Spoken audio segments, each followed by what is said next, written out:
ওমানের সেরা রেট দিচ্ছে বাংলাদেশি প্রতিষ্ঠান গালফ এক্সচেঞ্জ। প্রিয়জনকে টাকা পাঠাতে আজই আসুন আমাদের যে কোনো ব্রাঞ্চে অথবা কল করুন স্ক্রিনে দেয়া নাম্বারে। গালফ এক্সচেঞ্জ, বাংলাদেশিদের প্রিয় এক্সচেঞ্জ। স্থায়ীভাবে বন্ধ হয়ে গেছে ওমানের সবচেয়ে বড় সবজির বাজার আল মাওয়ালে সেন্ট্রাল মার্কেট। দীর্ঘ 2 যুগেরও বেশি সময়ের বাজারটিতে কর্মস্থান হয়েছিল প্রায় 30,000 মানুষের। জানা গেছে মার্কেটটির কার্যক্রম এখন থেকে খাজাইন অর্থনৈতিক এলাকার সিলাল মার্কেট থেকে পরিচালিত হবে। শনিবার স্থানটি পরিদর্শনকালে প্রবাস টাইমের প্রতিবেদক হাশেম চৌধুরীর কাছে প্রবাসী বাংলাদেশিদের অনেকেই নিজেদের দুর্ভোগের কথা জানিয়েছেন। তাদের ভাষ্য, এই স্থানান্তর প্রক্রিয়ায় তারা আর্থিকভাবে ভীষণ ক্ষতিগ্রস্ত হয়েছেন। যদিও আধুনিকায়ন এবং সুদূর প্রসারী পরিকল্পনার অংশ হিসেবে জনপ্রিয় এই সবজির মার্কেটটি স্থান বদলের কথা জানিয়েছে কর্তৃপক্ষ। এদিকে পাইকারি বেচাবিক্রি বন্ধ হলেও মূল মার্কেটে খুচরা বেচাকেনা চালিয়ে যাওয়ার কথা জানিয়েছে মাসকাট মিউনিসিপ্যালিটি। এক বিবৃতিতে প্রতিষ্ঠানটি জানিয়েছে, শনিবার থেকে মাওয়ালে মার্কেটের সকল পাইকারি কার্যক্রম এবং মূল শেড স্থায়ীভাবে বন্ধ করা হয়েছে। তবে সাধারণ ক্রেতাদের জন্য প্রতি শনি থেকে বৃহস্পতিবার সকাল 6টা থেকে রাত 10টা পর্যন্ত খুচরা বিক্রেতারা মার্কেটে বসবেন।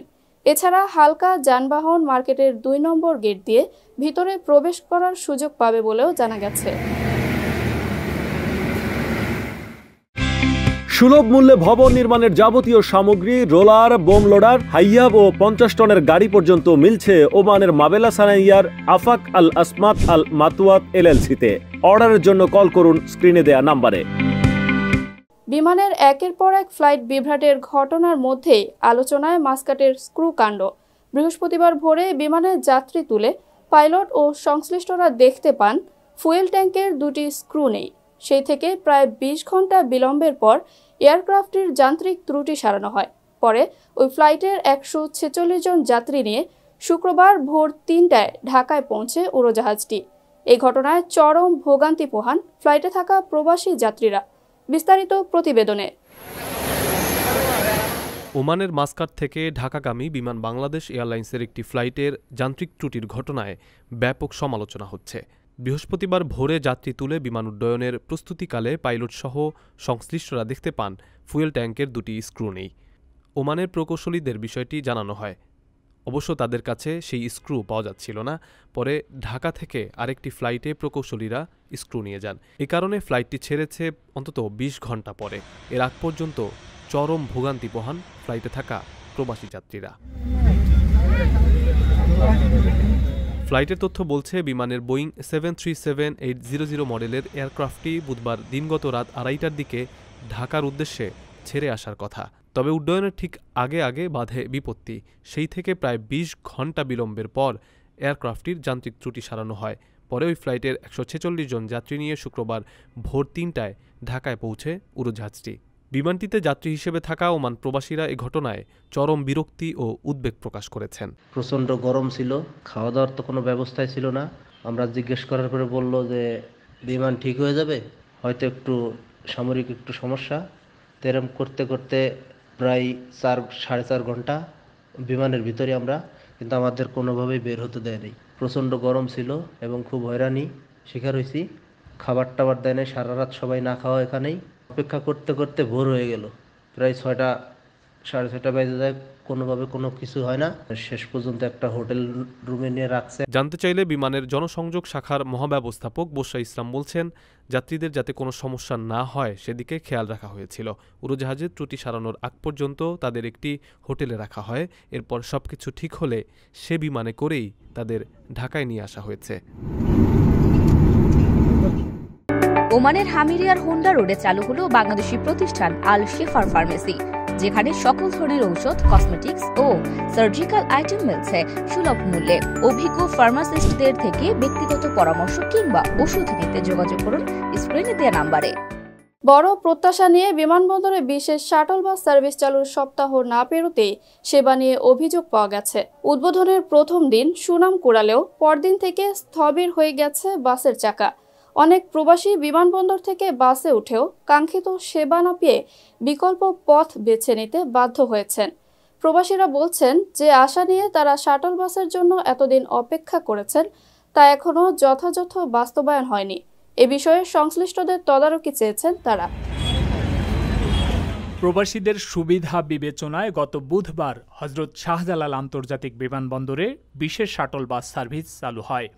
উদ্বোধনের প্রথম দিনে ঢাকঢোল বাজিয়ে আনুষ্ঠানিকতা সারলেও পরদিন থেকে দেখা যাচ্ছে ভিন্ন চিত্র। শুক্রবার শাটল বাসের কার্যক্রম দেখতে যায় প্রবাস টাইম।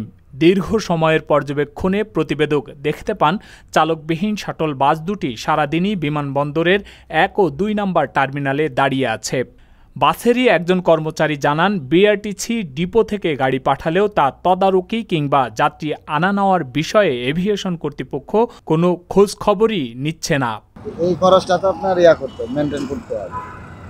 এখন এই 2-1 জন যা আছে এরা সবাই লোক স্টাফ। এমনি যাত্রীরা জিজ্ঞেস করতেছে, আমরা বলতেছি যে জসিমউদ্দি থেকে কাওলা এই পর্যন্ত আসলে কিছু করতে পারবে না। এতটুকু রাস্তায় এতে আপনার আমাদের বিআরটিসিও মনে করেন লসের মধ্যে পড়বো, কর্তৃপক্ষ বিমান কর্তৃপক্ষ এরাও তো আসলে সবাই লসের মধ্যে পড়বো। এর আগে উদ্বোধনের দিনে যাত্রীদের উপস্থিতি ছিল চোখে পড়ার মতো। প্রত্যাশিত সেবা পেয়ে তারা সন্তোষ প্রকাশ করেন। কাজটা সময়ের দাবি ছিল, অত্যন্ত ভালো একটা কাজ করেছেন এবং এটারও আগে হওয়া দরকার ছিল। বাংলাদেশ যে এগিয়ে যাচ্ছে এটাই তার প্রমাণ। বাস চলাচলের পরদিন থেকে সময় মতো গাড়ি ছাড়ছে না, ফলে দীর্ঘ অপেক্ষার পর যাত্রীরা বিরক্ত হয়ে ফিরে যেতে বাধ্য হচ্ছেন। এ নিয়ে প্রকাশ্যে কিছু বলতে না চাইলেও তারা সংশ্লিষ্ট কর্তৃপক্ষ ও সরকারের দৃষ্টি কামনা করছেন। দেশীয় সব বিখ্যাত খাবারের স্বাদ নিতে চলে আসুন ওমানের হামরিয়ার ব্যতিক্রমী এক বাংলাদেশি রেস্টুরেন্ট 24 সুইটসে, অথবা অগ্রিম বুকিংয়ের জন্য যোগাযোগ করুন স্ক্রিনে দেওয়া নম্বরে।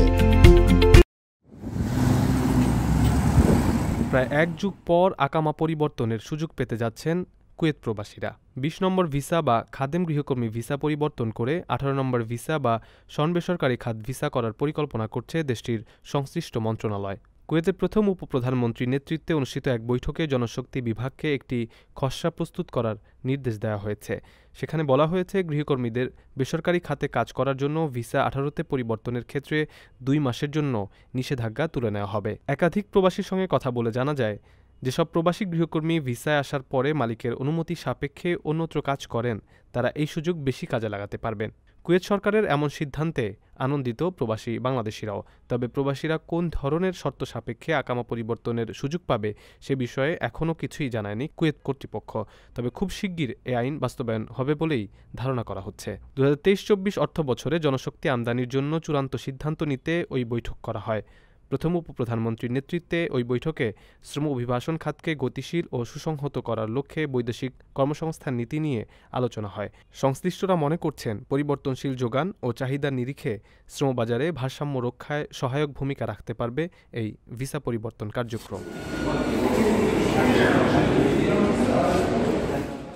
কারো কাছে স্বপ্ন পূরণ, কারো আনন্দের উপলক্ষ, আবার কারো জীবন পাল্টে দেওয়ার মুহূর্ত, কখনো জীবন বাঁচাতে সর্বোচ্চ গতিতে উড়ে চলা, কারো আবেগের শেষ মুহূর্ত, আপনজনের শেষ বিদায়ে শামিল হওয়া, এমন সব ইচ্ছে পূরণে সর্বনিম্ন ভাড়ায় দ্রুতগতির বাহন প্রবাসীর হেলিকপ্টার। আপনার প্রয়োজনে যোগাযোগ করুন আমাদের হটলাইনে। দর্শক, এই ছিল ফ্রেন্ডলি মোবাইল প্রবাস টাইম বুলেটিনের আজকের আয়োজনে। প্রবাসের সর্বশেষ সংবাদ পেতে ভিজিট করুন www.probastime.net। সাবস্ক্রাইব করুন আমাদের ইউটিউব চ্যানেল এবং চোখ রাখুন ফেসবুক পেজে। পরবর্তী বুলেটিন দেখার আমন্ত্রণ জানিয়ে আজকের মতো বিদায় নিচ্ছি আমি জেবা রহমান। সে পর্যন্ত সবাই ভালো থাকবেন এবং নিরাপদে থাকবেন। আল্লাহ হাফেজ।